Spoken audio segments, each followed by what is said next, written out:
সুপ্রিয় দর্শক সবাইকে এই যে পড়ন্ত বিকেলে প্রকৃতি তার নিজ নিজ ঘরে ফিরছে, অন্যরকম একটা পরিবেশ বিরাজমান। এখন প্রকৃতি যেন তার নিজেকে গুছিয়ে নিচ্ছে শেষ মুহূর্তে।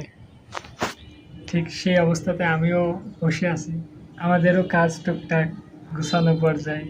তো বেশ কিছুক্ষণ ধরে এই প্রকৃতির এই গোছানোটা খুব কাছ থেকে দেখলাম।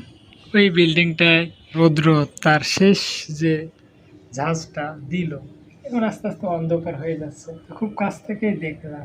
আমারও যা দিনের কর্মকাণ্ড ছিল সব কিছু গুছাই আমিও রুমে আসলাম।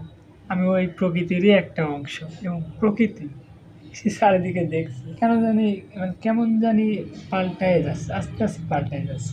কিছুক্ষণ আগে একরকম ছিল, এখন অন্ধকার হয়ে যাচ্ছে। ওই যে উপরে ওই পাখিটা সম্ভবত ওই উপরে, এই যে সে তার বাসায় ফিরছে শেষ বেলায়। তো এই আর কি, বিষয়টা খুব কাছ থেকে দেখলাম আর ক্যামেরাতে ক্যাচ করে ফেললাম বা ক্যামেরা বন্দি করে ফেললাম। আর ওই যে চাঁদও উঠে পড়েছে। তো সবাইকেই ফিরতে হয়, এটা দৈনন্দিন দিনেও ঘটে এবং একটা পর্যায়ে গিয়েও এটা ঘটে।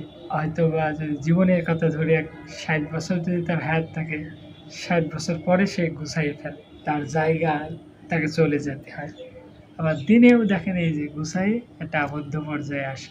আমি আমার বন্ধুদের মাঝে শেয়ার করি একটা বিষয়, সেটা হচ্ছে মাঝে মাঝে যে কুষ্টা অনেক মোটামুটি ভালো একটা যানজটপূর্ণ শহর।